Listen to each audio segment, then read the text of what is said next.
is David, and the cameraman is Lucas Ho. Howdy. And we're demoing LAB03. And if you look here, this is our setup. Here's our Raspberry Pi connected wirelessly to our computer. And this is our MCP3008 ADC chip. And as you can see, we have every pin on the right side connected to our Pi. And here we have channel 1 connected to our wave generator, which is analog discovery 2. And this is where we generate our waves. And this is what our circuit looks like. So over here we have channel 1 connected to pin 1 on the MCP3008, which is provided by the 82 as our wavegen.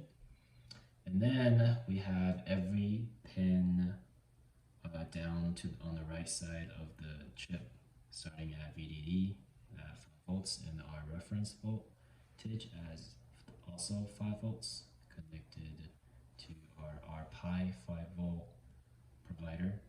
And then we have our analog ground connected to the Pi ground, and clock connected to GPIO 11, which is pin 23.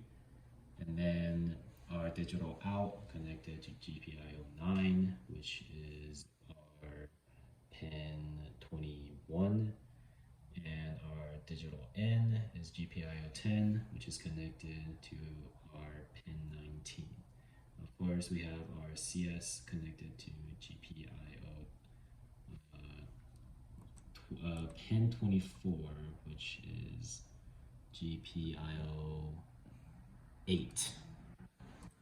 And yeah, that's the setup of our circuit. And lastly, we have the digital ground connected also to our ground on the Raspberry Pi.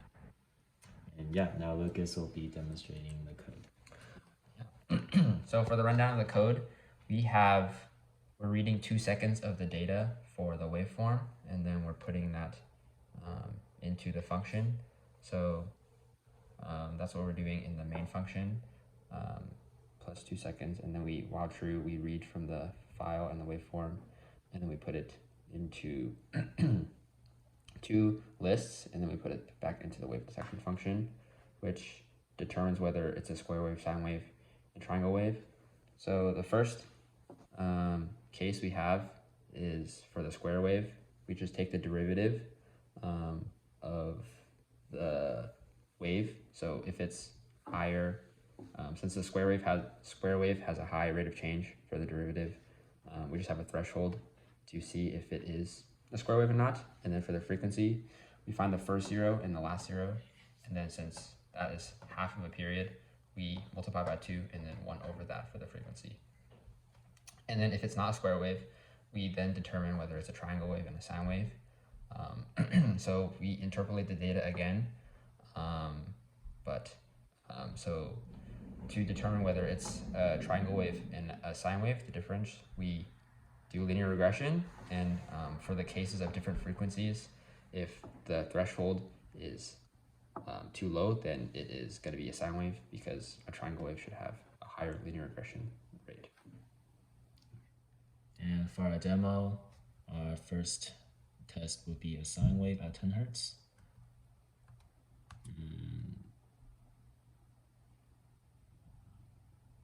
As you can see, we see a sine wave at roughly 10 Hertz with less than 10% air. So let's run it again just to confirm it.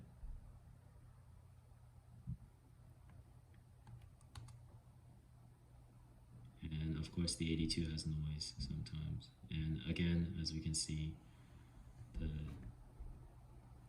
script spit out sine wave at roughly 10 Hertz.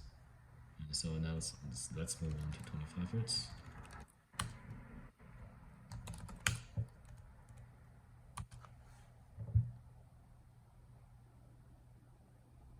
And as you can see, the script has spit out sine at 25 Hertz. So let's do that again. as you can see, we have again at 25 hertz with a sound wave. And now let's move on to 50 hertz. And we want the 82 to just settle down on that frequency real quick, making sure that there's not too much noise. And let's run that again. As you can see, our sound wave, our script has generated a sound wave at 50 hertz. So again, all right, we have a sound wave at roughly 50 hertz. Now let's do the triangle wave at 10 hertz. And of course, we want the 82 to settle down at that frequency. And yeah, let's test it.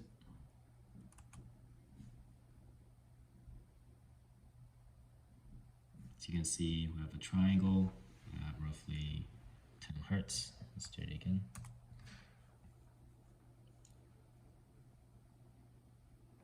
Ooh, that's a lot of noise. As you can see, we have once again triangle at roughly 10 hertz. And let's move on to 25 hertz.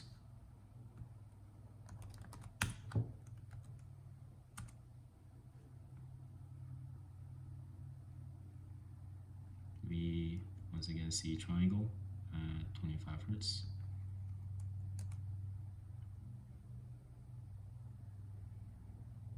And once again, we have triangle at 25 hertz. Now let's try 50 hertz. Once again, let's make sure that the 82 settles down at that frequency.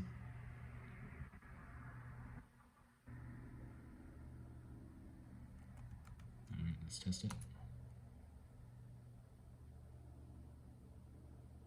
We see that we have a triangle wave at roughly 50 hertz.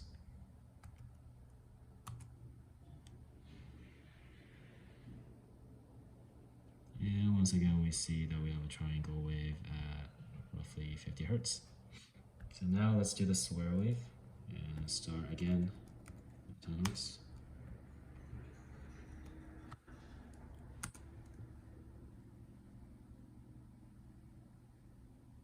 And we see that we have a square wave at roughly 10 hertz.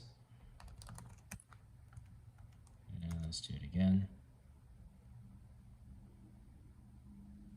And again, we see a square wave at roughly 10 hertz.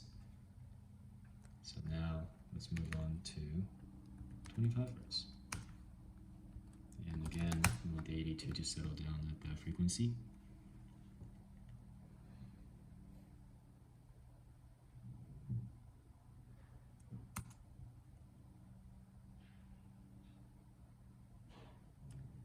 Again, we see a square wave, roughly 25 hertz.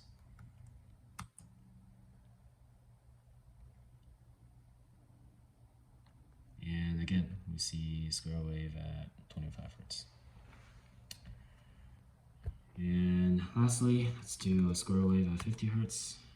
And once again, let the 82 settle down at that frequency.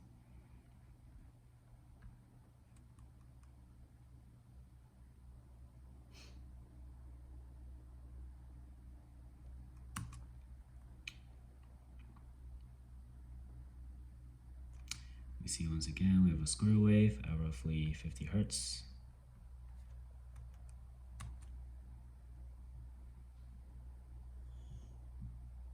And we once again see a square wave at roughly 50 hertz.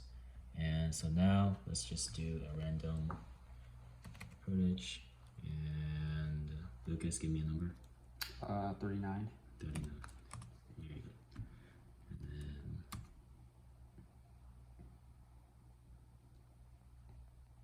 you see that the square wave gives us roughly 39, or roughly 10% air. And let's do triangle at another hertz, Lucas? 12. 12. Good. Okay.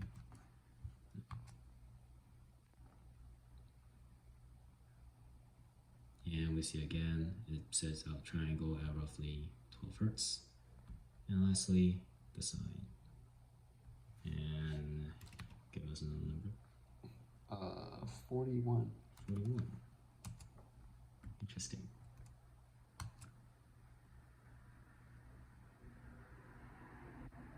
And we see again, it says our sine at roughly 41 hertz. And that's it for the demo. Thank you very much.